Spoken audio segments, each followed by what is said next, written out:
two principles that I like that go together is one, when we're recovering from mental health challenges, it's like an endurance event. So it's like either you could think of it like marathon or ultra marathon or more, or you could think about, when in indigenous cultures they have those rites of passage and they do all kinds of crazy things. The sun dance where the Indians they hang themselves on hooks and go through pain, or vision quests, or any of this stuff. I find it helpful to think about mental health disorders a bit like this. It's a bit like, it's a real test and a trial, and it's so difficult and so unbearable. But if we can get through it, we become stronger because of it, and we come back to the tribe with something to offer. And so linked to that is the constant connection. How do we get through those endurance feats one moment at a time, constantly connecting to what we're doing? There's that brilliant film Touching the Void, and the book Touching the Void, where I forget the guy's name, but he fell down a ravine and broke his legs, and then he just clambered back to base camp, and it was through freezing ice cold and snow and all of this. And when you read his story and they asked him how he did it, he just focused on little bit at a time, moment by moment. Okay, I've just got to get to the end of that bit, and I've got to get over that corner, dragging himself in constant pain the whole time, just focusing on the present moment, the movements he was doing, each step at a time. And I think we need to do that in a mental health disorder. It's just, today, this morning, this moment right now, what would serve me? What will help me? What will support me? Constant connection, back to compassion, back to acceptance, back to diffusion, over and over again. Sounds exhausting, but the best things in life are often exhausting, and what they produce are incredible things. Fitness is exhausting. If we want to build fitness, we have to go through difficulty.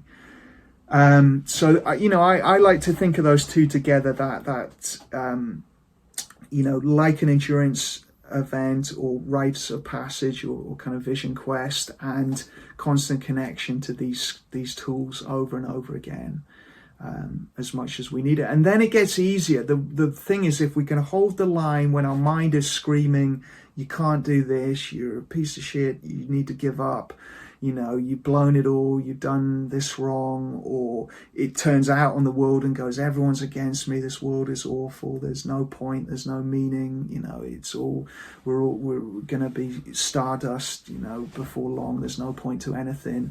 When our mind does all of that, can we just keep coming back? We bring this constant connection back into this moment, just keep diffusing, keep going through. And then if we can hold the line at that most difficult point and we get through that, then it becomes easier. Our mind stops doing this, because our mind goes, okay, actually I don't need to help in this way. I don't need to be this overly helpful friend.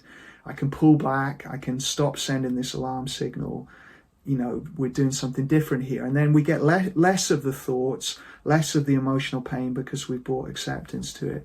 But there is a difficult stage where we have to really hold the line, with this tough stuff. So what will help us do that?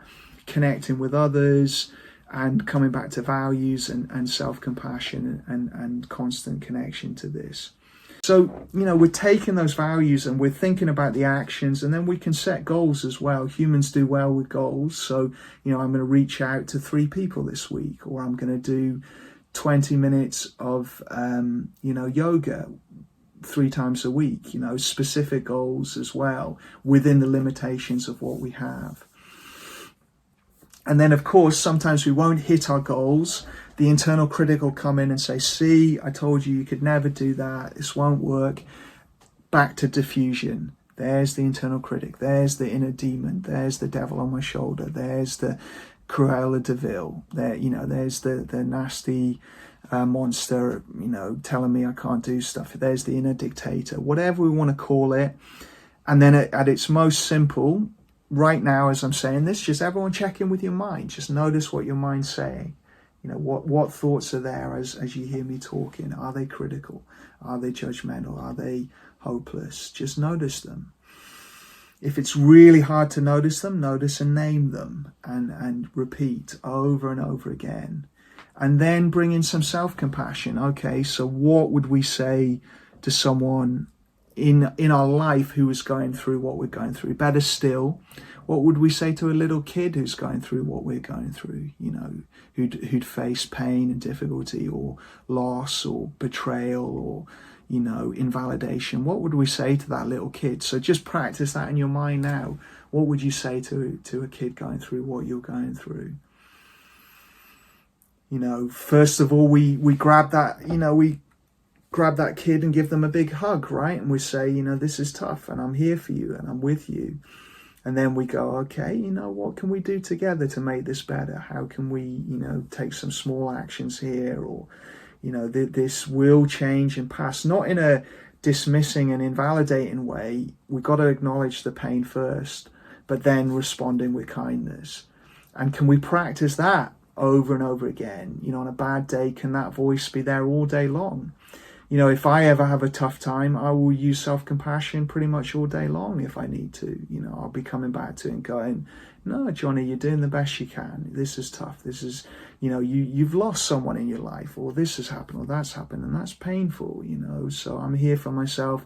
I've got to look after myself, and then, you know, I'm going to, you know, see this through and do the best I can here. And I'll just keep using that self-compassion, self-talk as much as I need it, you know, to help me. And the goal of it is to get me back into life and focused on what's happening and what's going on and who I'm with and what I want to do and all of that.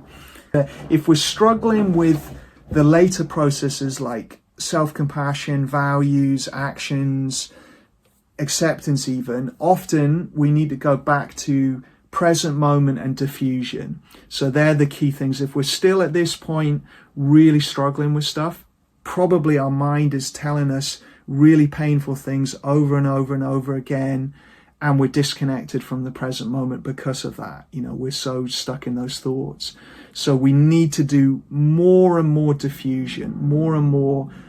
Notice that thought. Just observe that thought. Notice and name it. Come back to where I am. Notice and name it. Come back to where I am. Over and over again. Yeah, my mind's telling me I can't do this. Where am I? What am I doing? My mind's telling me this is unbearable. What am I doing? And to keep practicing that over and over again and see what happens. You know, really commit to that.